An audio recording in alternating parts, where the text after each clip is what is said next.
Live almost in 3, 2, 1, and we're live. So we are here with Noel Bass. He's the Hello. director. He's the director of the Bears on Pine Ridge, and we have two members of the Bears team, Tiny and Eileen, at the bottom there. We want to talk about this film. It's been a really big part of our film festival. It's a very important film. So I want to talk first. I want to ask Noel, what compelled you to make this film? That's a tough question. First, I want to just say, how grateful I am to be part of this chat and for Tiny and Eileen for being here. Tiny and Eileen are busy all the time with the many projects that they take part of, a lot of youth activities, and obviously the suicide situation. But I just want to thank them for being here. And they were just on NBC, big time program, so they're stars now. But I'm kidding around, but they've always been stars to me and heroes. And so anytime I get to connect with them when I'm on the road like this is special. And then I want to thank Pendants because, not only are you guys doing what I consider, like a world-class film festival from, even just the emails and contacting the filmmakers and making them feel like they're really part of something. You guys have selected amazing films and more importantly, you selected this film, which, when you talk about suicide and Indigenous suicide, you're taking on, a serious problem that's happening. And it takes just as much courage for a film festival to take it on and treat it with the priority that you guys have done. So I'm really, really grateful. So, Thank you. That's what we want. We want awareness, national awareness. We want a national discussion. So, yeah, that's good, and let's have that discussion here because there's the film, and then there's supposed to be a discussion that can generate questions and give people tangible things that they can think about, meditate on, and hopefully we can change a lot of minds today about what's happening in Pine Ridge. So, Eileen, I want to ask you, what has this been like? Because this national coverage since the thing, everything. How do you feel about people coming in, and how do you feel about maybe their intentions? Everybody has a good intention when they come, but they don't realize how tough it is because we're so unique. We have no soup kitchens, we have no thrift stores, we have no resources that can help, but they want to do what they can, but it's really hard to get the youth to trust them. And so their prayers help, their donations help. And some of them get close to, a couple kids, but we got so many out there.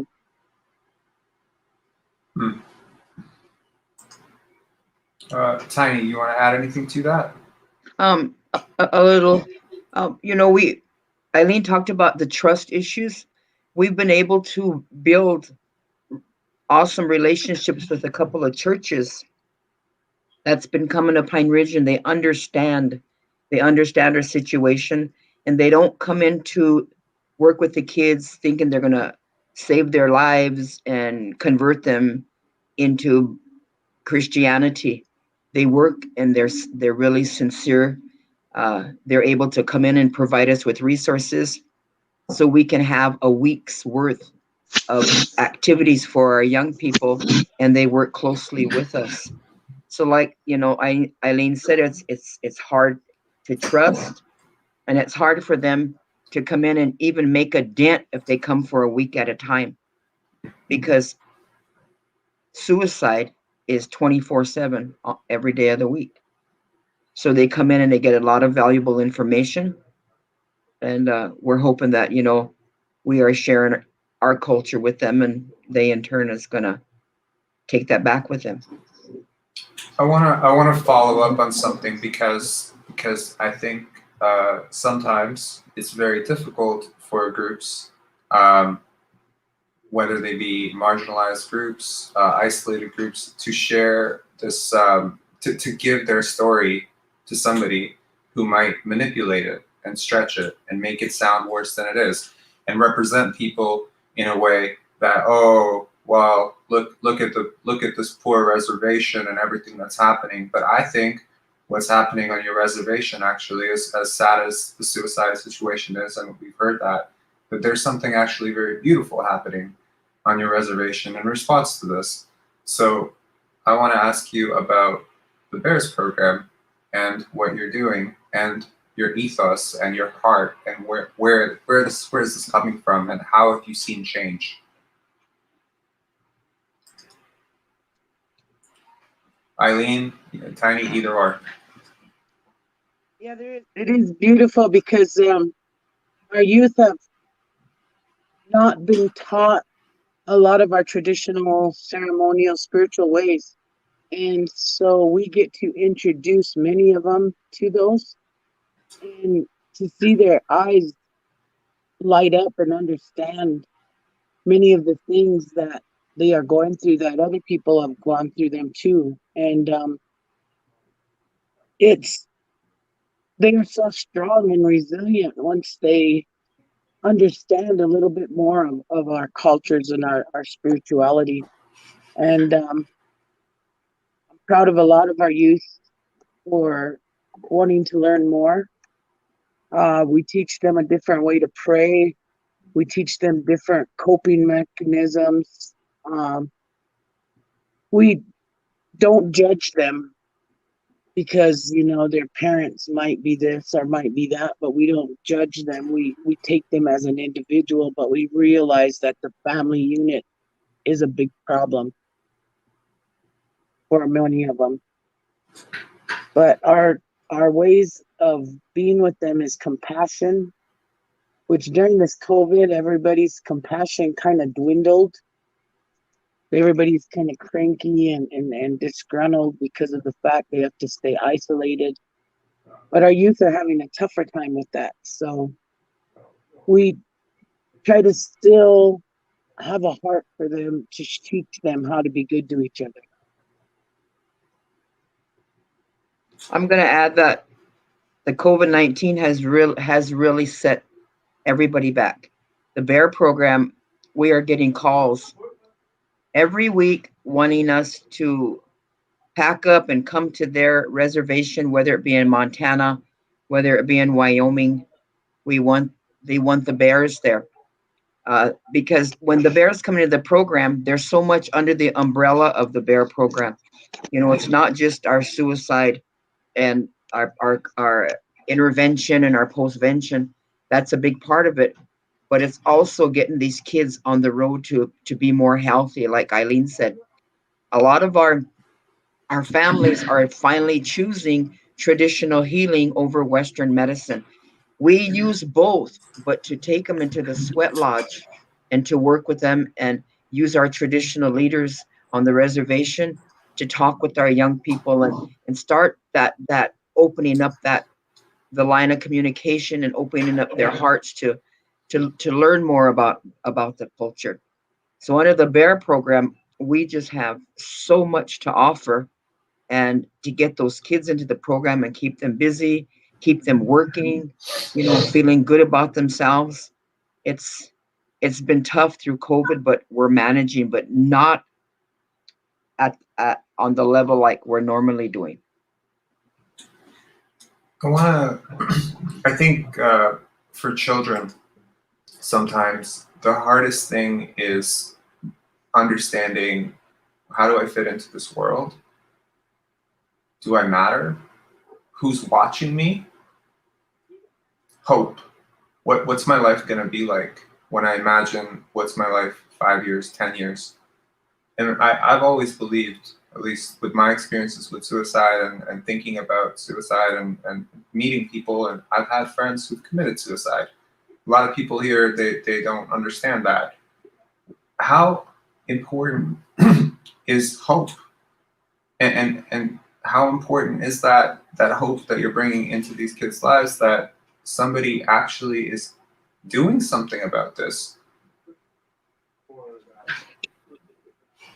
On Pine Ridge, because of the poverty, people are surviving daily. Where's our next meal coming from?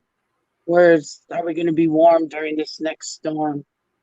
Do we have enough for all of our kids? And our kids are worrying, can I take care of my little brothers and sisters? So surviving daily restricts them from thinking of 10 years ahead, 5 years ahead. Do we buy trash bags to clean up, or do we buy food? Well, you know what's going to be bought first. They want to go back to school because that eases a lot of the worry, because they have meals at school. They get to see friends and they have things going for them then. But now with them all stuck at home, whatever, it's not a good situation. So it's hard for them to think that far ahead, even though we try to get them to say, you can be anything you want. You can be, the next tribal chairman. You can be this. We want you to read books. We want you to do this. It's just that many of them try, but they can't do it because they're thinking of staying in the moment. Tiny? It's hard. A lot of our kids believe that their lives is darkness. So some of them are so depression, and we know that depression can lead into thoughts of suicide and other things. So when we get to work with the kid, we have to find that little bit of light in their lives, and they do have it. It's just that every time it's trying to come out, somebody takes it from them. So we ourselves take these young people and we empower them. It's hard to empower somebody who has been hurt so bad. We talk about, generations of hurt through the families that has been handed down. But right now, the generations that it's not a generational thing. It's today. When you have young people saying, how can I fix my hurt right now? How can you help me right now? So we take that and we try to, instill the light that we know that is in that child. We can't judge them. We feed them, like Eileen said. That's the first thing. Even when we go out on a call, we take food and water. Water is life, mini wichoni. We take water with us. We gift that to the child, and we sit there and we let them eat. We let them drink their water before we start talking with them, because their lives has just been in turmoil. I mean, you have an 8-year-old that wants to kill themselves. What do you tell an 8-year-old that wants to kill themselves? Because they've seen their mother cut their wrists. They've seen their mother taken away in an ambulance. So they think their mom's not going to come back. So then they want to die too. So, it's all ages we work with. With the pandemic, it just seemed like we just got a load of, just the rates have gone up. Our ideations have gone up, and it's older people now. It's older people that we're providing services to. How important? Sorry, I'm hearing a lot of muffling. 1 second, I'm just gonna mute everybody here. How important is trust? Not only the trust that Noel was able to build in a very authentic way to be able to tell the story, but also the trust that you are able to, because I think trust has to go through 3 levels here. It has to go from the kids to the Bear program to Noel. And then from Noel, it has to go through to film festivals and broadcasts and news. So how important is trust at every stage? And yeah.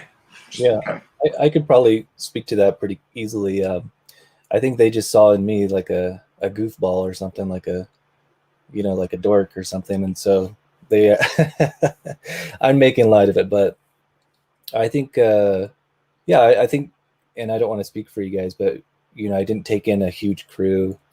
I was there for a long time and I got to know everybody. So if you're talking about trust, I think it's just a natural part of the process, you know, and getting to know someone for a long time. And because there's a lot of people, you know, not just news broadcasts like NBC or ABC or whatever. You have college kids, let's see, local public radio, people from Europe that go in. They all go in the summertime when it's nice weather and people are traveling. And so they're there for a couple of days, and I've met a lot of these people just from my being there. You know, the different months that I've been there during the summer. And so, but they're usually there for a couple days, maybe a week, and then they take off. And I don't know, you can ask Tiny and Eileen, but I don't know how many of them keep in contact or come back and keep coming back to the reservation. Because I think that's, when you're asking something like trust, it's a very simple thing. It's, if you're around someone for a long time, you're going to trust them. So I'm actually, yeah, I mean, that's an interesting perspective. I'm kind of curious to hear. You never know. Maybe there's something that you did that really instilled it, because, you know, I think for a lot of, I think, and I'm not speaking for them, but I mean, I do love them. I love them very much. And, you know, I tell them that, I don't know if that's corny or something, but they're in my heart. And this isn't, to me, this isn't like a film. This isn't a short film that's eventually going to be a feature film. I'm invested not only in the cause, but, you know, the reservation and Tiny and Eileen and just everyone that I've met. It's not something where, I don't think there's going to be a year where I'm not visiting the reservation and staying there for several months, or, you know, because I enjoy it, actually. And maybe when you're on the outside and you're asking about trust and those things, I can understand it. It might, when you're looking at the film, you might be viewing it and saying, how did someone get access to this? This is kind of raw, or this is very intimate, you know, Tiny's in the hospital. But I was just there, and, you know, I know Tiny and I know Tiny's family really well. And not to stray off the topic, but Shaka is back there, and he is a beam of light. I don't know, Tiny, if you want to bring Shaka on. Shaka. But when you talk about hope and inspiration and leadership and just a lot of the beauty that comes from the culture on the reservation, Shaka has been taught that ever since he could talk. So he can sing, and he can also break dance like Michael Jackson stuff, right, Shaka? But he's a great example of a youth who's growing up in the same situation in Pine Ridge that's very, you know, difficult living circumstances, but because he has support, strong family support, and he is, you know, he's been instilled with the cultural ways and the language, the music, and everything. He's very bright and gifted and just really loved. So, hi, Shaka. Hi. hey, Shaka's been in the bear program for a couple of years. Eileen brought him into the bear program, thought he was ready to play Froggy. Tell him how you had to tape his costume up, Eileen. Yeah, he kind of got taller, a little bit taller now, so it should be easier. But I have to tape up his legs and his arms and put his shoes inside of the feet. Then that helps it stay better. Just that the head gets a little heavy for him every now and then, but I bet when we're going to be sitting good because he grew. You know, you mentioned trust. We met Noel a decade ago, maybe longer. And when he first came to us, he was young, no gray hair. He had one camera, and he had this tin foil looking shield that kept blowing over us. He was videotaping us. Mm-hmm. And so Very true. Very true. yeah. And then he got better. The more he came back, he had a little more equipment, you know. And so yeah, the trust has been there. I mean, he's videotaped a lot, not just about us, but he's gone on the rides, the Crazy Horse rides, because some of our kids were in the Crazy Horse ride. But community wise, he taped powwows. He taped kids playing basketball in the park, so everybody knew him. And Mm-hmm. when he would come back, it was, hey, Noel's in town, you know, and he had all of his equipment on top of his car, and it looked like a canoe. And so they were all laughing, saying, Noel's back in town and he's got this big canoe on top of his truck, you know. So it's really important to build that trust. It's important because the kids have so many struggles in their lives, and so many people in and out of their lives, especially when they go into foster care. We have young people that are in foster care, and they've been in 6, 7, 10 different homes from the time they were 7 years old, and they're only 11 years old. So trust is really important. I'm going to ask you a question, and I don't know if I should ask this, but I'm going to ask it. Do you think the American government cares about Pine Ridge?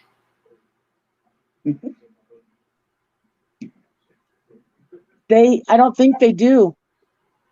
I don't, some of them know about it, but the majority don't. They don't know we exist.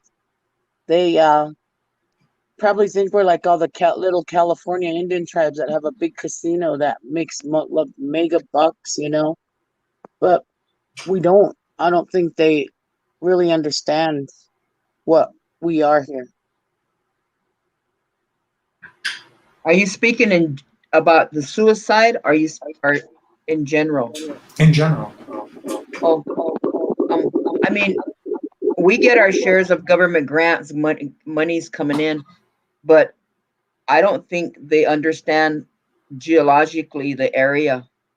A lot of people don't understand that we have to travel an hour and a half one way to get to our young people who have harmed themselves. They don't understand that we still have dirt roads. We still have outhouses, toilets outside. We have families right now that they have no running water. They have no electricity.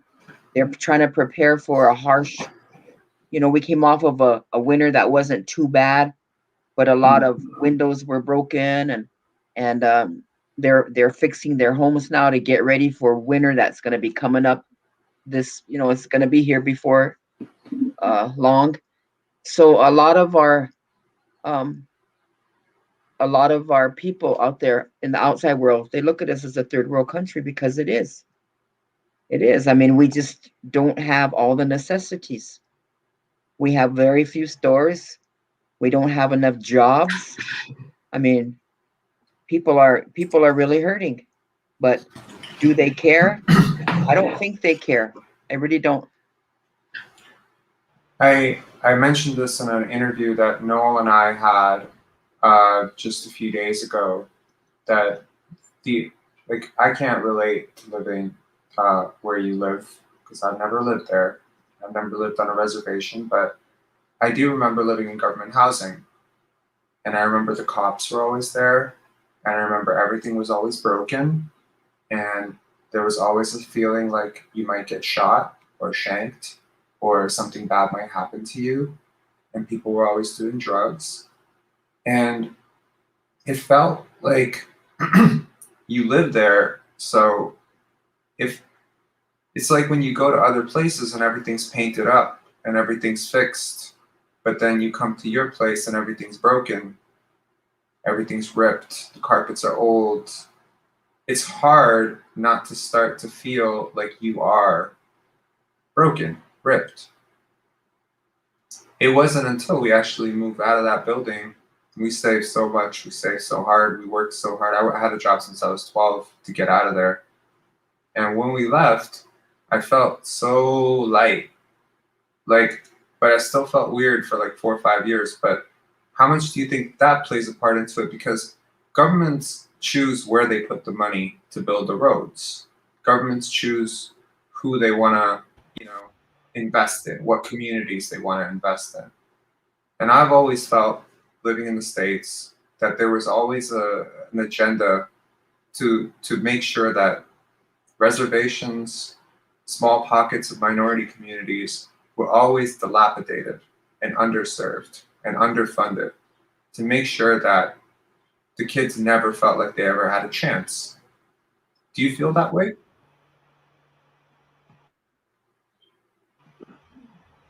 Eileen? Sorry here. Go ahead, Eileen. Any government program that is set up out here, it seems like we're set to fail because there's never enough funding. They never give it fully. They have all these rules and regulations, and it doesn't go with our culture and how we usually direct things. So, like Tiny told you, we're always feeding. Well, they don't allow that with their funding. They never give the full 100%. That's why they had that Rama case not too long ago to get the rest of that funding for our programs. SAMHSA puts a lot of rules out there and doesn't realize that the programming that they want us to use is not productive, or is not really helping unless we incorporate our own ways. And they don't allow that. They what me and Tiny do is kind of not acceptable to them at times. So going to their homes at 2 a.m. is not acceptable, even though we'll save a life. A lot of the government money is put out there by somebody who lived in Washington, D.C. all their life and has never lived on the reservation, or don't know our consequences and our situations. And it hurts us a lot because of that. We can't do the things we want to do because of that. So we have to do it on our own and take it out of our own to make it happen. Tiny? Yes, she's right. We go into homes 3, 4 in the morning. Our children are hungry. Our children, we are broken. We are broken, and we've been trying to fix that a little at a time. Even if it's taking one spirit of a child and fix that spirit, and then move on to the next, because a lot of our young people have lost their spirit. So we ask them to call their spirit back. Burn sage, smudge yourself every day, turn in each direction, the 4 directions, and ask the Creator, call your name, call your spirit back, because they lose. It's so easy for them to lose their spirit. We lost SAMHSA grants. We had a grant called Sweetgrass, and Eileen and I both worked for Sweetgrass. She was at the beginning of Sweetgrass, and I was at the end of Sweetgrass. And we were always, chewed out by SAMHSA, the big grants out of Washington, D.C., because we did things our way. We did things that were culturally relevant in our way, because it was the only thing that we could do to reach out and to meet the needs of our young people and to the families. SAMHSA didn't understand that, you have 20 to 30 people living in a 3-bedroom government house. And a lot of them that are living there have to hide, because grandma doesn't want housing officials to know that I'm taking care of my grandkids because their parents are in jail, in prison. So it's tough. We tell the kids, we even provide beds for them. The Bear program provides pellets for them to sleep on. In the summer, we try to get tents for them to put in there, and so they can have fun camping outside when it's really something that they need, because they can't fit inside. So the young people are out all night long, raising Cain, maybe getting into trouble, or some of them are sleeping in junk cars. So our program, we provide for that. You know, what you said is so true. You know, we have crimes that are committed in our housing areas. We have bootleggers. We have people that are selling skips, and that's vodka mixed with hand sanitizer and water, and they're selling it back to the people. I mean, so, you know, I don't want to say the odds are against us because I love Pine Ridge. Eileen and I, we choose to live here. Is that right, Eileen? Yes. This is where we come from. We are educated. We have degrees, and we choose to live here because we really believe in our hearts that we're going to make it big with change. It comes small, and not everybody wants change, but when they see it and it affects their lives and their family is getting stronger and alcohol free and drug free, you know, we're I think we're moving in the right direction.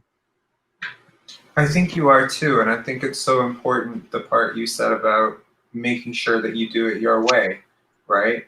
Your Yes. culture. So tell me, you know, Noel alluded.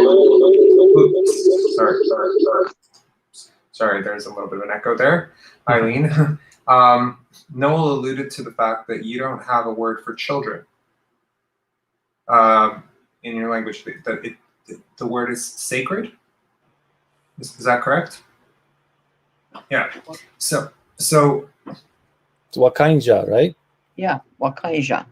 yeah, and That means a sacred being, right? Is that right? Yeah. and I think that type of thing, that type of knowledge about your culture is a beautiful and also perhaps not known by a lot of people. So to a lot of people who, you know, our society is very driven by North American values, right?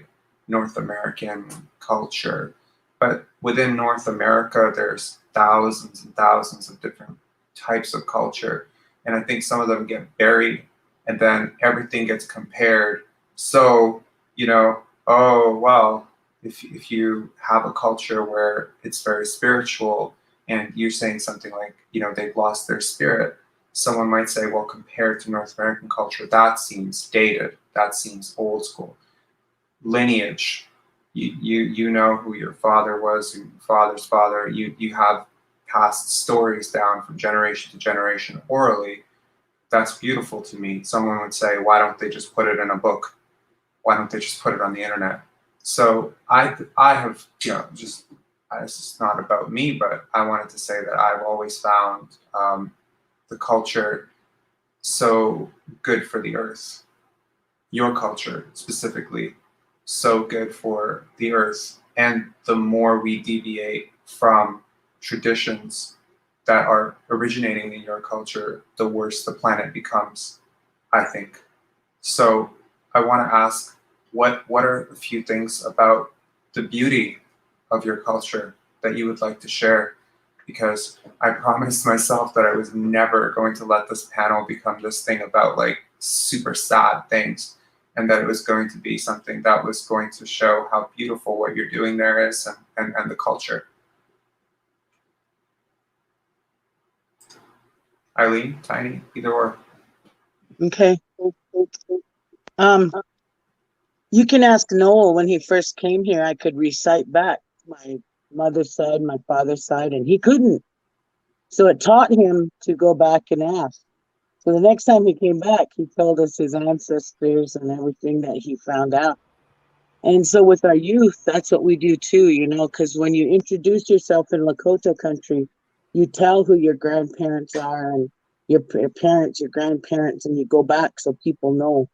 Mm. And we teach them, you know, the spirituality. It's not religion, it's spirituality. So every morning you get up and say, thank you for letting me get up. And when you go to bed and say, I made it through today and I hope tomorrow is a better day and I'm going to be better tomorrow than I was today. And we teach them to be to the medicines that are natural if they can't go to a dentist or they can't go anything, what would help them in the meantime. We teach them, how the sage detoxes everything and can take away that anxiety and the fear and give them confidence. We teach them to be good to each other, especially their relatives, their brothers and sisters, and to say auntie, uncle, grandma, grandpa, because that shows respect. And to always help each other and older people, and to teach the younger ones that are watching them. And if they have food to eat, they can share. If they're warm, maybe take a friend home that doesn't have it. It's all about compassion, um, sharing, and because our Lakota way is strong, and they are sacred beings. We teach them that even before they were born, we had ancestors praying for them, that they will overcome all these rules and all these things and still sparkle with the old ways and move on with the new ways. And I have hope. We teach them hope. Always see that bright light out there, that there is something better. And we will use the education system, and we will learn skills. Even lighting a campfire is something that needs to be taught, because a lot of our youth have never got to do that. And we want to teach them skills, find their skills that they are good at. So we have artists, we have singers, we have dancers, we have joke tellers, we have leaders in tribal government, we have others that want to learn more in different areas, and they're all needed. And so with our way of life, you can overcome anything, because no matter how bad something is, something good comes from it. Tony, you have anything to add? The children. I love the children, the Wakaija. I say that I'm a kid magnet because the kids come to us. They come to me. They come to Eileen. But to watch them grow and to watch them have a better tomorrow, it's the most awesome feeling. When those kids come to us, and some of them are broken, some of them we fix, we help them get up and let them know that yesterday was yesterday. We're not going to worry about yesterday. We're going to do today. And if we get tomorrow, we're going to make tomorrow even better. But let's worry about today. So when our bear kids get out there and perform, and they go into communities and they go into schools, and they're laughing and they're really quiet, and you wouldn't think that their talent is what it is, but I do. We do. Once they put that costume on, and Noel can attest to this, and Eileen can attest to this, we're back there. It's a whole production.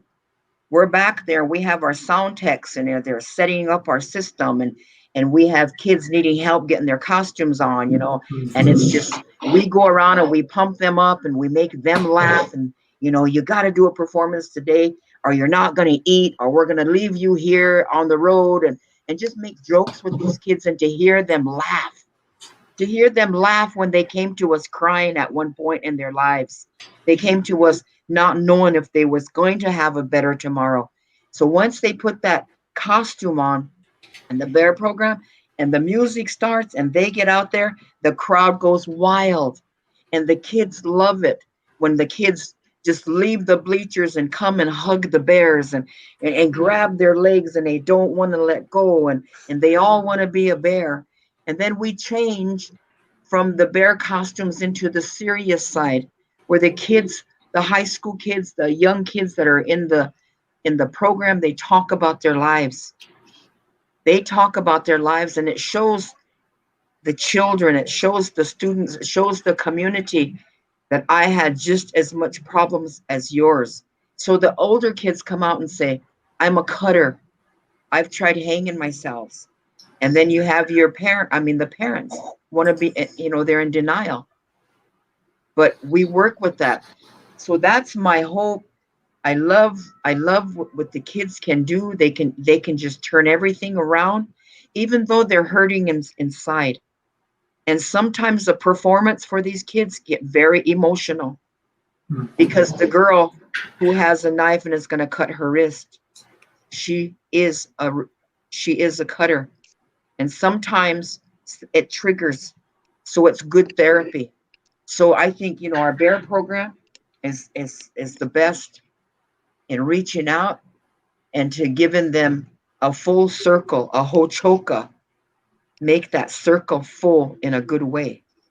So I can go on and talk about our kids, but in a nutshell, they're our future.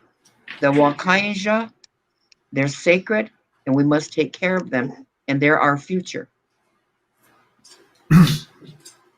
No, thank you for that, by the way, Tanti. No, I want to ask you, are you familiar with the documentary Shark Water? Just kind of curious. No? Okay. I Yeah. don't think so, no.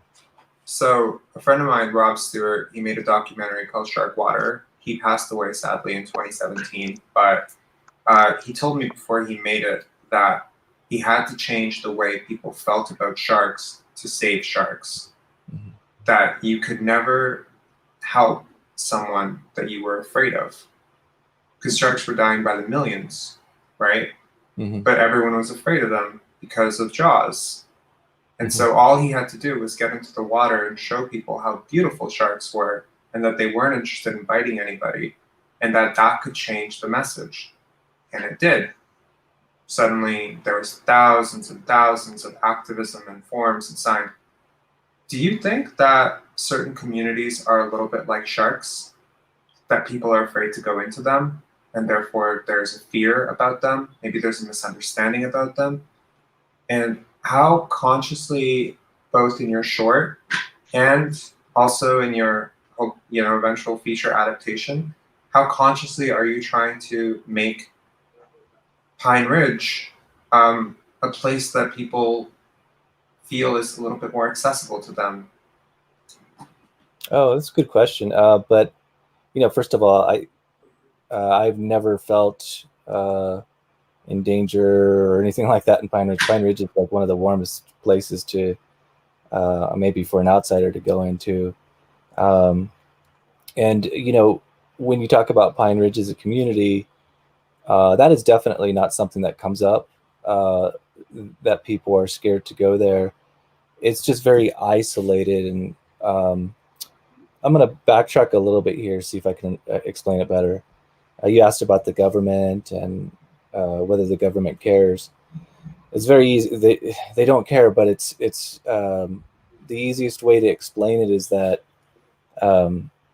because there isn't a lot of knowledge on the community, on the underrepresented community like Pine Ridge, you don't have a lot of visitors going in, so you don't get a lot of exposure.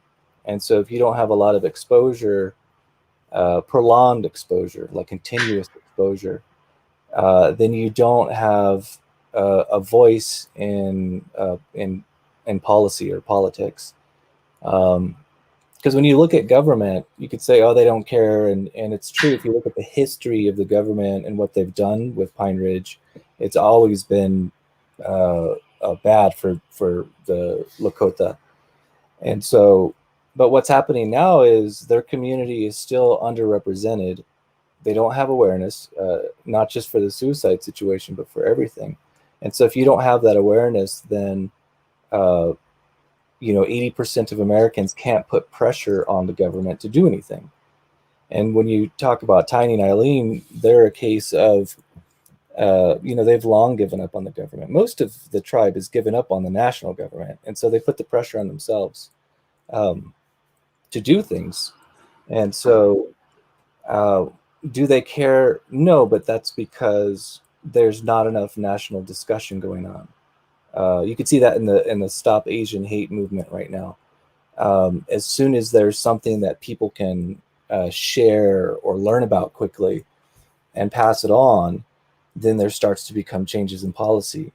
You start to see money going to organizations that are doing good, that have been there, or that have the right, they have the right purpose. And so Tiny and Eileen have been fighting suicide and dealing with youth struggles on the reservation for like at least 2 decades. And they have to sometimes pay out of their own pocket for things.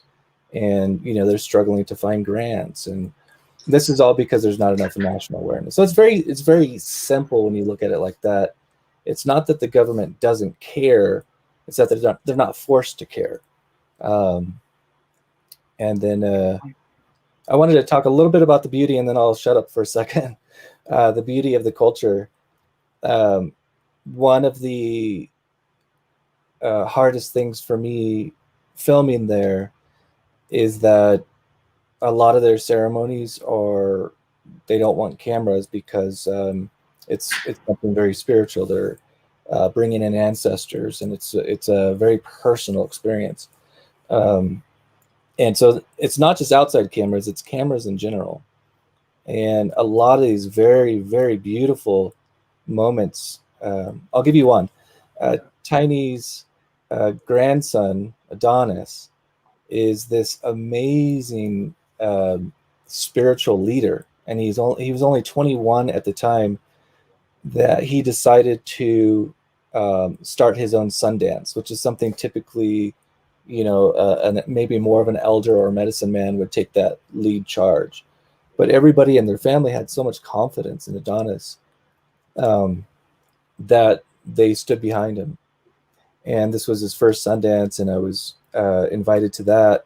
And I was invited to the tree cutting ceremony. So this is a beautiful experience, right? So for a year, they prayed to this tree, and I believe they have buffalo hearts. Is that right, Tiny, underneath the tree? And it's this whole spiritual process.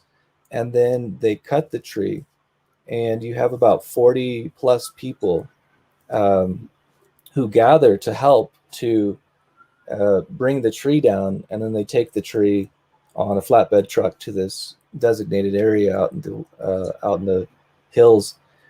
And for 4 days and 4 nights, they had just the most beautiful ceremony, and everybody's there giving support. I couldn't film any of that, and that's the stuff that unfortunately people will never be able to see on camera, at least. So that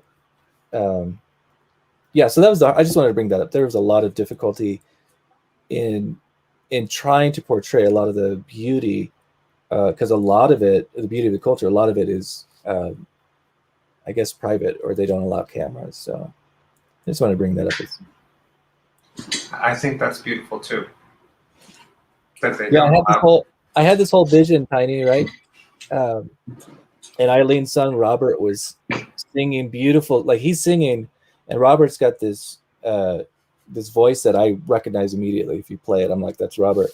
And it's very beautiful singing in Lakota, and there's the drum going, and they're cutting down this tree, and all the women are, praying, giving support, as the men were struggling to, it was a massive tree. So, get this tree down and to carry it and everything. And so I went close up to Robert. I was filming, and he didn't know I was filming because I didn't know I wasn't supposed to film. And he looked in the camera, just shut that thing off, But yeah, it's a beautiful, so many beautiful moments on Pine Ridge that until you go there and you learn about the community and spend time in the community, you're not going to get that chance, So when you say something like danger, or I see it backwards, never. It's the perception of danger. You're right. Okay, I'll give you 2 examples. And it's not about Pine Ridge. This is about here in Canada, because we also have native reservations here. We also have a lot of Aboriginal populations here. There's also a lot of crime, a lot of suicide here. There's a lot of mental health issues. There's a lot of drug abuse and stuff. And we've been personal with this. Like, we've been up close and personal with this because we run a I don't want to call it a charity, but it is an initiative called Warming the Streets, where around the winter time we go to places that we know there's a lot of Aboriginal populations, and we, without being, like we level human, yeah? Like there's no like, here, take this coat. It's like, do you need anything? And that's it. Do you need food? Do you need anything? And if they say no, we say thank you. Some people, like they walk into these communities and they say, you need this? And someone will be like, no. And they're just like kind of offended by it. And it's like, be human, right? So that's something that I've had a lot of personal interaction with. And I'll share one story with you. I remember one night there was like a traffic jam, and it was like 7 blocks back. 7 blocks. And there was a man standing in the middle of Young Bloor here, which is like one of the biggest intersections in Toronto. And he was a man standing, and he was waiting for somebody to cross the street, and he would not get out of the way. And he was Aboriginal.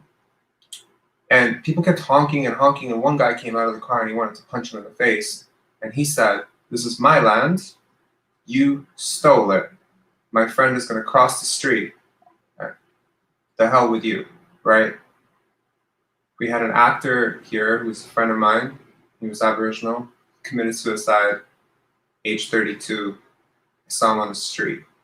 Literally saw him on the street, or across the street. I saw close to 100 people walk past him. Didn't even stop. It's happening here too. It's happening here too. And it's really heartbreaking. So I want to ask about this notion of generational trauma that is passed. There's a quote from Jim Quick. I'm going off tangent, but there's a quote from Jim Quick, and he said, if you ever understood how powerful your mind was, you would never again say something that you didn't want to be true. Okay.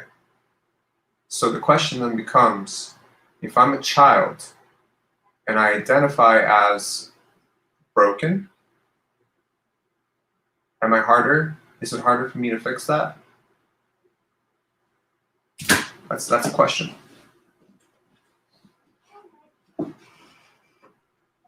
Anyone As want to a answer? child, it's easier to fix. As an adult, it's harder to fix. Because as a child, you can show the compassion, you can show the generosity, you can teach them a better way of staying away from alcohol, drugs, violence. Hitting doesn't make it right. But as an adult, it's tough to change them until they want to change themselves. So as a child, everybody could love a child. Everybody, there's somebody out there that's going to hug them and love them and nurture them. And you always tell people, be the person you needed as a child.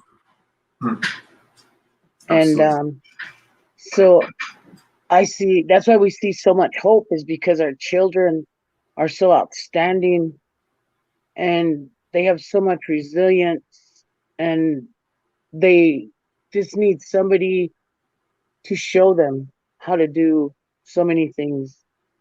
So right now we have lots of single parent families. The mom is raising them, and you don't realize how much time you need to give them when you're a single parent. So I sent my son to get gas when he was in 8th grade, and he didn't know how. And we just took for granted they did, but we never showed them how. And so there's many things like that, little examples like that, that we need to learn to take our time and teach them. And but it is easier to repair a youth. You can change them around. I think my question was really that the end of that question was that if a child identifies as broken, right, does that help? Like if I, let's say I'm an 8-year-old and I believe, okay, my dad's in prison, my mom cuts herself, I'm in trouble in school all the time. The teachers are telling me that I'm trouble. Teachers are telling me I'm trouble. I went through this as a kid myself. A lot of stuff going on at home. I'm misbehaving in school, and you hear it from the teacher. He's trouble. he's trouble. You're a kid. You're like, I guess I'm trouble. Take somebody else coming in grade 6, say, no, you're not trouble. You got a chance. You're special. You're smart. Changing the ideas that you have about yourself, right? So what I'm saying is, a lot of teachers label, right? Yes. They say that's the naughty kid. That's kids label themselves based on how people label them. It's called the self-looking glass. It's a sociological theory. Is I will become what society sees me at because everyone's confused about who they are. If everybody looks at you like you're dangerous, you start to feel real dangerous. If everyone looks at you like you're a great person, you're here to help, you start to feel like, hey, maybe I am a great person. I'm here to help. So my question is, like, how do you change the way these kids look at themselves if they are themselves being told that they're broken? Before Tiny, I know you want to answer this. I just wanted to jump in real quick. And I think what you're talking about, the identity thing, is directly related to the hope. You know, the way that they see what I've experienced in talking to the youth. They're constantly talking about off the reservation as much as they are on the reservation. So they're talking about it as if off the reservation they would never be able to make it or something, you know, like, oh, I would love to go to Denver, which is only 6 hours away, but it's like, I don't think I could survive there, or you know, and that is identity in America. You know, their identity of America is separate, and so their hope, the same dreams that an American child that's non-Indigenous off the reservation who can dream and can hope and, you know, have more chances and a better education and all that. I don't think that they have as much of a chance on Pine Ridge, and so maybe that speaks a little bit to the identity, where if people are constantly saying that they can't do something, maybe that ties into what you're talking a bit about. It is Yeah. because it's a concept of belief systems, right? Yeah. I had a friend growing up. He was Chinese. Okay, grade 6. Okay, his parents told him, if you want to make it as a non-white person in this country, you're gonna have to work 2 times harder than all the white people in this country. That was his belief system. That's what he was taught. That's what he believed. He was never told, hey, because you're Chinese, you're never going to make it. No one ever told him that. But if someone had told him that, maybe he would have believed it. I'm just saying, hope, belief, and your belief system, I believe, dictates your life and all these influences around you. So, you know, you got broken houses, you got dilapidated housing, you got suicides happening all over the place around you in your community. You got absent fathers. You got government telling you, we don't care enough to fund and fix this place up. And you got people struggling and hurting. And now you're hearing, you start to feel like, I am broken. I need fixing. That's hard.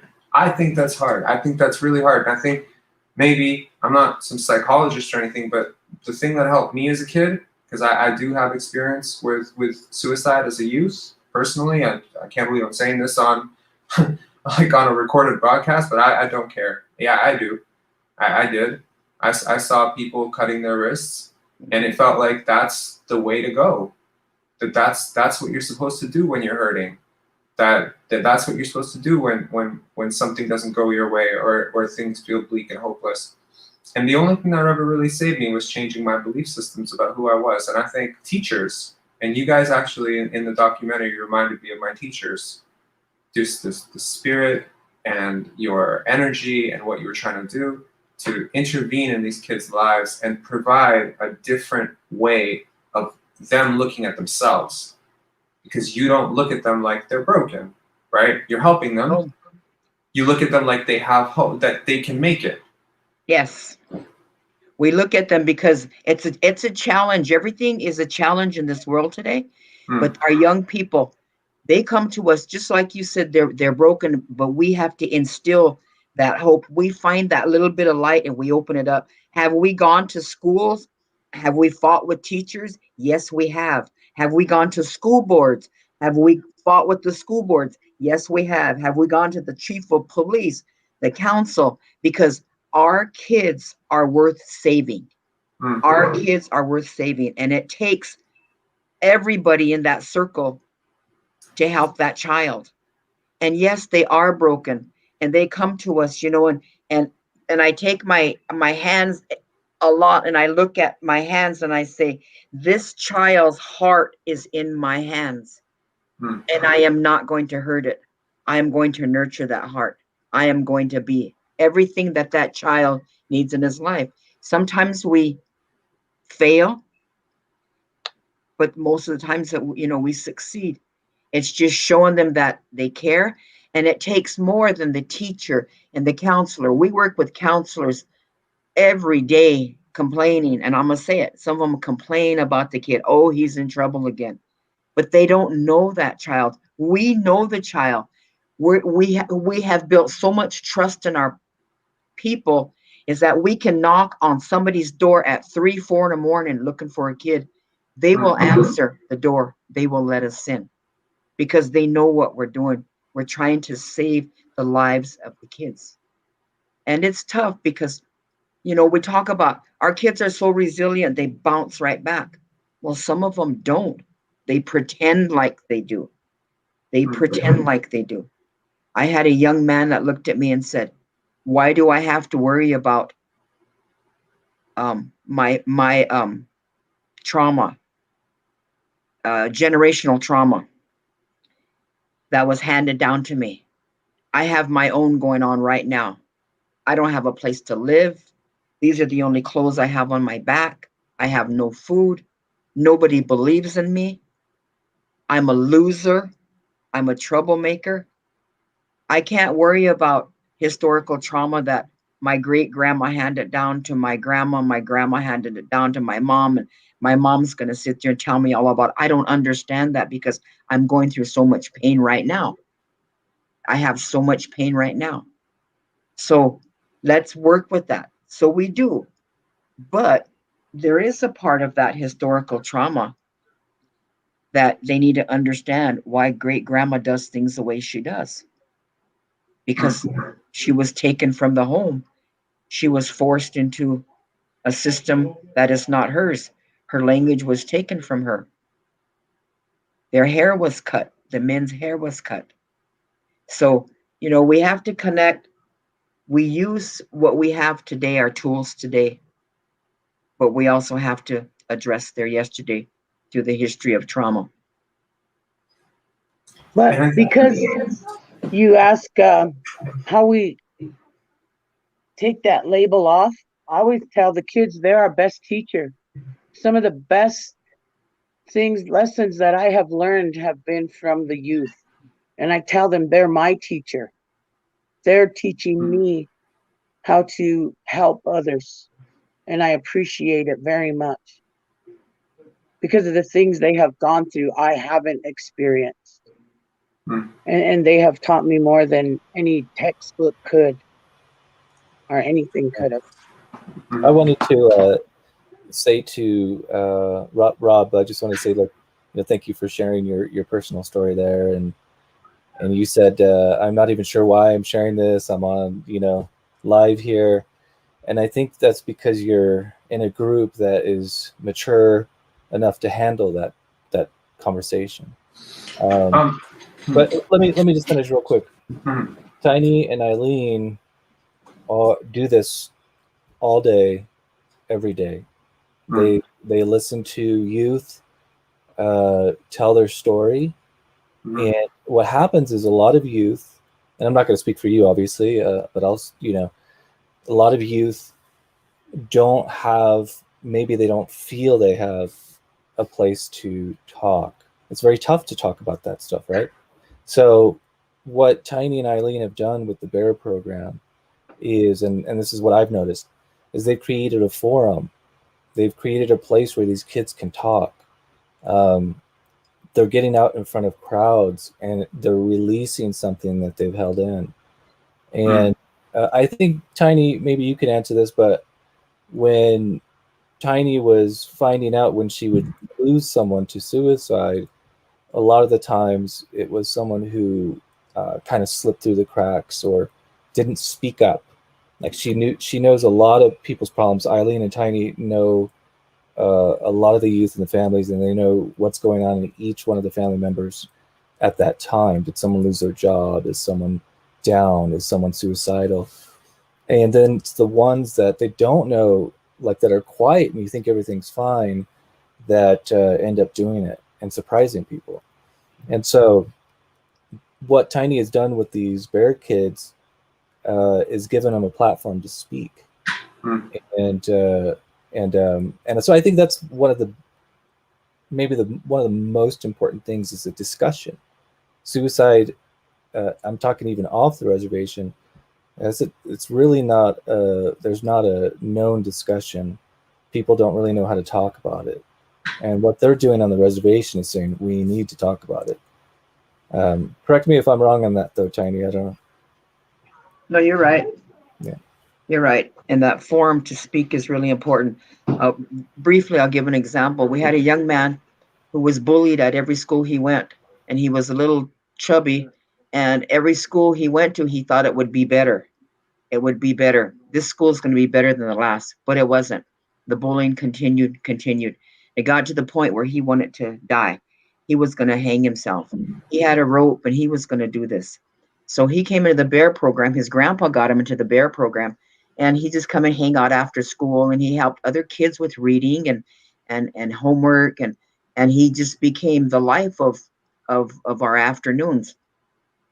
And he kept talking about, being bullied and how he would cry, but we got him to the point, you got to talk about it. So we went to a school off the reservation, and there was a lot of Native kids there and a lot of non-Natives.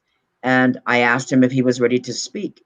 And he said, yes, I am. So he took the mic and he said, has anybody ever been bullied out there? Has anybody ever been bullied out there? And the bleachers just emptied because he offered, come and stand with me. And then he told a story about how one school even took their food tray and made slop out of it and slid it toward him and told him, eat this, and they made fun of his weight and his size. And but when he saw that he wasn't the only one that was being bullied, I mean, they were out there. Even the superintendent of the schools came out and the principals, and he looked around and he saw that he had control over what he wanted to say, and he took it to the people, to his fellow students. And so from then on, I mean, he talked about, being bullied, because that is a big issue out there in these schools and in communities, being bullied and being made fun of. So he took that, and even now he's 21 years old, and he still speaks about it for us when we need him. From what I gather, you're creating a place where people feel like they have a support system, a community, and someone who has their back. And it's just my experience that that's exactly the type of system that can save kids from suicide. So this is really just, I think it's very important that you guys have understood all of these intricacies. And it's, I do want to, for anyone who's watching this who didn't watch the film, who's just tuning in, I do want to show the trailer. If you guys mind, show the trailer for a second, and just, to give people an idea, put some visuals to this and see a little bit about the bear program. All right. Shaka. Sorry. Shit. Sorry. This is not, what the hell happened here? All right. I saw that movie. That was a good one, though. So if you want to play that. No, we got it. Here we go. Around the country, those who live on Indian reservations are struggling in so many aspects of life. Nowhere is this more true than on the Pine Ridge Indian Reservation. Their unemployment and poor housing are only a few of the issues that their residents are dealing with. We've been through so much. Our people has been through so much. As we've had them as young as kindergarten with serious ideations. We have had a 7-year-old first grader who attempted to hang himself.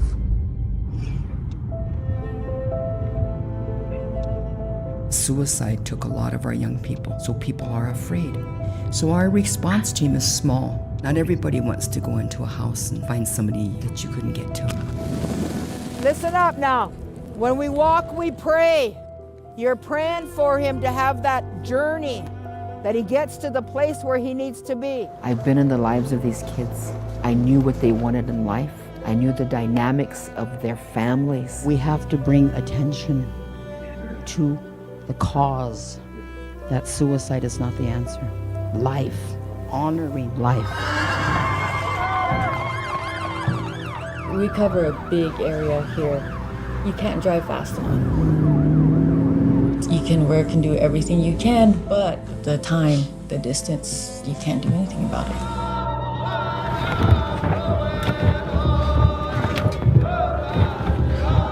The only friend I had killed herself, so I always thought, like, I'm most likely just gonna take my own life.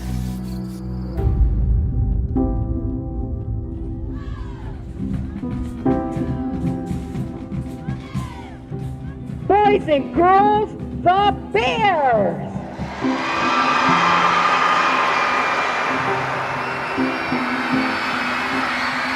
It's how much energy you from yourself want to put into the costume. And as bears, we want to bring all the costumes to life and dance for the children. I want to be able to be this person who, like, everybody loves.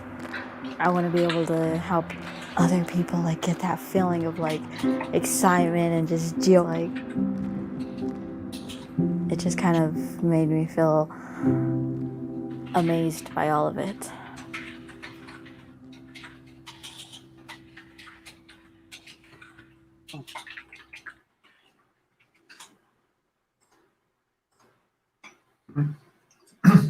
It's a powerful trailer. It's a powerful film. Talk about what's next for you and this film, because you're doing the festival circuit. You world premiered Big Sky 2021. You come to Pendance. You're at some other film festivals. Talk about your bigger vision for what you're trying to do with this film in terms of making it a feature. Yeah, we want to make a feature so we could put in a lot of the, a lot more of the cultural element, a lot more of Eileen. I've filmed so much of Eileen and her story, and I'd like to put that in, and also just have more breadth.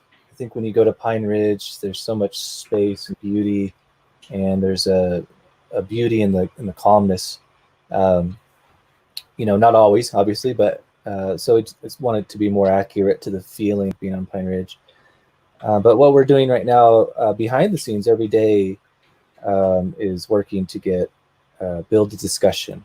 And so behind the scenes, I have a group of people that have volunteered, and we're finding ways to just get it out there. We're trying to get into more festivals. We're always contacting other tribes, trying to get this discussion going. Because like you said, a lot of, even in Canada, you have a big problem in Canada with the Indigenous situation. Sydney Film Festival reached out to us because they saw the film in Big Sky, and they asked us to submit to them because they're having problems in Australia as well with the Aboriginal. So this is something that people that are aware of it are well aware that it's a big problem that's been going on. The goal is to get the 80% of Americans and probably 80% of the rest of the world that doesn't know to care, to learn about it. Because once you learn about it, you're going to care, and then put pressure on the government to change things. Really, we could bring in 100 people that are knowledgeable about all the injustices that have gone on to their community, and this could be a 30-day podcast or whatnot discussion, because just the amount of traumas and the disrespect to the treaties that were signed What you're looking at in Pine Ridge is a community that should be wealthy, healthy, living to 120. They should have the best education. They should have the best healthcare. Because when you signed the treaties, this was the agreement. You're going to be getting all these things for the rest of your life. Your children are going to get all these things. And so if you just take one example, the healthcare, if you've signed a treaty with the American government that says, okay, I'm signing a peace treaty so that my generations in the future won't have to worry about their health, mental health, physical health, all that. That is a treaty that needs to be honored. And what's happened is the government, because there is no pressure, they let the hospital systems be underfunded, understaffed. There's all sorts of problems. Their emergency room closes sometimes. And what should happen is, as technology has advanced and science has advanced and all these industries have advanced, those advancements should go to the community that was promised these things. That's what I'm saying. They should have the best healthcare. They should have the best colleges. They should have the best hospitals, because as things were advancing, they should have been given that because they signed this peace treaty. But it's the opposite what's happening. The government's saying, nobody's watching over there, so we're not going to honor these treaties.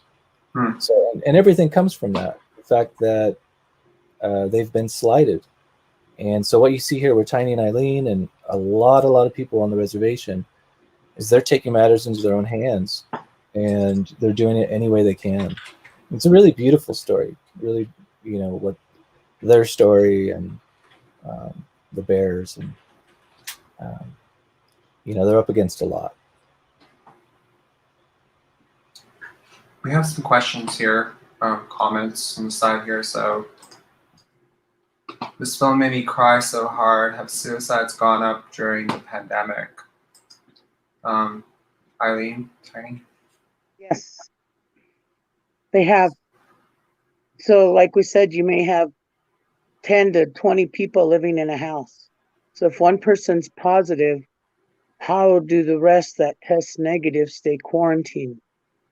For adults, they had places they could go, but you can't send a 7-9-year-old child there by themselves, especially if their parents are positive. Plus, being in quarantine, the alcohol and the drugs are at a higher rate, so the children have to deal with all those problems. And our calls have been high, and they don't want to go to hospital to the people with all these titles, because we have to sit in the same room as people who are positive with COVID. And so we have to deal with it traditionally, or with the best we can, with the resources we know. Tiny, you got anything to add to that? No, she covered that pretty much. Buenos, is there anything we can do from here in Canada? Pray. Yeah, pray. Send well wishes. Mention us. Mention our youth, to know that people in other places really care about them. Yeah, share it. Spread awareness. Research more on us. Yep, share. I think by sharing the video as well, because the more we can get it out there, the more people will start talking about it. Because right now, it's like suicide is a hush word. Nobody wants to talk about it. Everybody is in denial. And when we work with those that have lost somebody to suicide through our grief counseling, it's really hard to get them through the 5 stages of grief, because they're stuck on the first stage for the longest time. They're already guilty. What didn't I do to help that young man? I go through that. Eileen goes through that, and we talk about it. What did we not do to lose this young man? What did we not do what did I Did I say the words that he needed to hear? I mean, we even go through that when we're doing the grief classes with those who have lost somebody, but it's really tough. And then when it gets to the stage where we write that letter, it becomes really, really hard, but they do write that letter. And we're all crying. We're all crying. Because guess what? You could go through the 5 stages of grief and you're never going to forget your child. Because parents aren't supposed to be burying their children. But you're never going to forget.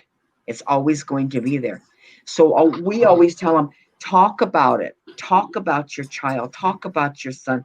Talk about your daughter. Do you remember? And we have all these memories because when we go in and we do our prayer vigils and we do a talking circle, like Eileen mentioned, a campfire is really good. When we bring them all around a campfire and they have candles with it going, with the big fire going, but we also have marshmallows or something to eat too. And the kids can give the memories of when we did this, you know, we stole these horses and we went for a horseback ride. We kept them all night, but we got them back to the ranch before they caught us. Things like that, and everybody starts laughing. And when we talk to the parents after they bury their child and take them food, we take them food and we tell them, you know, remember all those stories that the kids talked about your son. Because there were good things. Because sometimes the parents don't even know. I didn't know my son was depressed. I didn't know he was going through these things. And our parenting skills classes helps out too. Helps out. How do you, because, you know, our parents are so afraid. A lot of parents are afraid of their children. It's, to be honest, they're afraid. They won't ask them. They just let them be in that room. They just keep pumping in the food and the sodas and the candy. And as long as they're in that room and they're playing, you know, video games, they're okay. But you don't know what's going on those video games. A lot of times they're building up something. They're building up because they want to win on a video game too. They're depressed. Parents are afraid to even talk to their child. So, you know, we encourage them, you know, to, and in Canada, to answer your question, you know, pray for us. Get in touch with us. Get in touch with us on Facebook. Eileen's on Eileen Janis. I'm Tiny DeCory. We might be able to hook you up with some of the kids that you want to talk with and you know, join a chat line. Even letters. We had adults write letters to some of our kids. Adults that were in, I mean, where were they from? Just nursing homes and just a community, right? Yeah. They got together and they just wrote letters to the kids, and we matched them up, and you know, hopefully some of them, you know, I think 3 of them are responding with somebody in Wisconsin or Minnesota. But you know, it's something for them to do. And yeah. Sorry, we have a question here, and I think it goes to the thing. This is the most powerful dog. Thank you, Tiny and Eileen, for being a light for these beautiful children. How do you not get exhausted? They made care of ourselves spiritually. Yeah. Sweat lodges.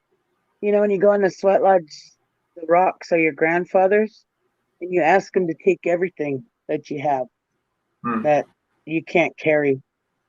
And we pray for all ourselves, and it detoxes us. It takes a lot of that out, so we're stronger for the next one. Every morning we smudge together. Eileen will smudge me off and I will smudge her off. And if there's anybody in the building with us, we smudge them off too. We are on the ground. We're not 8 to 4:30, and you're going to find a lot of prevention programs are 8 to 4:30. They go to work in the morning, and when it's 4:30, they're gone. We are 24/7. We answer our phone 24/7. We have numbers out there. Even the National Suicide Hotline will call us if one of our kids call them, and we put our personal numbers up. All those numbers that I post all the time. It used to be the SAMHSA says you are not alone. We say we are not alone. Because if we're going to be a part of that child's recovery, we have to be a part of it and say, you know, I'm taking this on 100%. So we go into the sweat lodge. Sometimes we have our traditional leaders throughout the reservation. If we need them and we're taking a child to them at 3 or 4 o'clock in the morning, they have the rocks ready. And so they could take that child into the sweat lodge. And they're coming out and they're working with us. You know, Eileen has a brother who's a medicine man. He works really close with us, and we're able to take youth out there to his sweat lodge, and he very honest with them, and he works with them. And so with that and our crisis response teams, we do have some crisis response teams, and we train them. And QPR, which we put, it's culturally relevant. We changed it so it's culturally relevant. We have signs of suicide, and we let them know that there are signs of suicide, but there's also sources of strength, that you are a source of strength. We have to, we have to pick the parents up too. So, they call us the energizer bunnies and all that, but we keep going, I mean, the Creator has blessed us and has given us these tools and told us not to be selfish. You use these tools to make it better for the people in your environment. And we do. Yeah, I wanted to add one thing to that. Tiny always says that the children give her strength, and I see that too. When to the question that was asked, how do they keep doing it, or where do they find their strength? You spend time with Tiny and Eileen, it's fun. They are hilarious, and I mean, right now we're talking about a serious topic and everything, but they probably have what's the most vulgar comic you know? Me? Yeah. Vulgar comic, Jenny Carr. Okay, I don't know Jenny Carr, but they'll top it. They got. They're fun, and that's the beauty of that's like one of the great things about Tiny and Eileen is they've worked so much with kids that they're also just like a fun source of energy. I love being around them. Even though you're covering something very hard, the majority of the time you're around youth, and there's a high level of excitement because they're all like this club, like this supportive club. And I'll just close in saying that, but they do occasionally. I have witnessed Tiny a couple times get into where she has to unwind. You see it in the film where she's in the hospital having the heart situation. I don't even know if you remember that, Tiny. Do you remember being there? Because I asked her about it like a year later, and she's like, I don't even remember. I think because she was so drained. Yeah. That day she did Awake. She had a bear performance, the first one in about a year, because she lost one of her grandchildren, so she had to heal. And then so this bear performance was the first one in a year.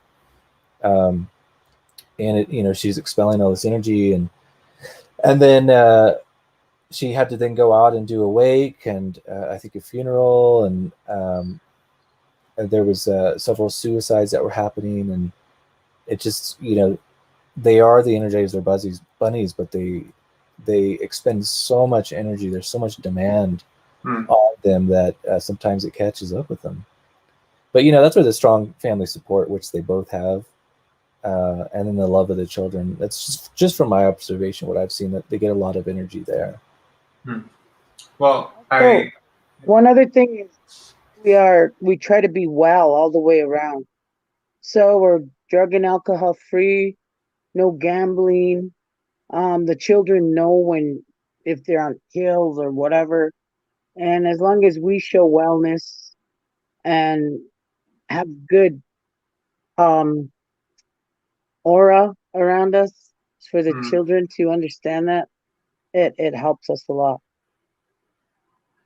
I think I can just from meeting both of you, I can see why you've been able to change so many lives. I think it's just the passion is obvious, and I really want to thank you for taking the time to come on and talk with us. My hope personally is because I see this problem as a global problem. I see it in every country, in lots of communities. So I hope that somebody out there thinks if they can do this, maybe we can do something too. You know, I said that to Noel, like, you know, yeah, every time there's a suicide in Pine Ridge, it feels like a failure, but the world is bigger than Pine Ridge, right? The world is big, and maybe in the end, Pine Ridge becomes a community that we can look at through this documentary as a community that took a stand, that decided that they weren't going to just let things be, and they were going to fix things and help kids. And there's, you know, yesterday we had a discussion with a filmmaker who said, I never thought about becoming a director because I was a girl. I just never thought about it. It never occurred to me. So there's probably people who watch this and they're saying, this sounds a lot like what's happening in my community, but I never thought that I could do something about it. I never thought that I could change something. And I think every time somebody stands up and says, I'm going to do something really hard because it's important, I think that it gives somebody else in the world courage to do the same thing. So I want to thank you, Noel, for making this film, for bringing it to Pendance. I want to thank you, Tiny and Eileen, for coming on and sharing your thoughts. And we are sending our prayers. We continue to talk about this film and continue to talk about this issue for a long time. We'll do everything that we can. Thank you. Yeah, Thank thank you. you. Yeah. Thank you very much, Robert, and tell the Pendants team they're amazing. The whole, putting the film first and giving it its own spot, and just like you being so personal in these discussions, it's exactly what we would dream about, as a group. So thank you for that. Thank you for submitting the film. It's really important to me that we talk about this, and you've given this film so much love. Yeah, I'm gonna go cry now. Okay. All right. Okay. Talk to you guys later. See you. All right. Bye. Bye. Bye.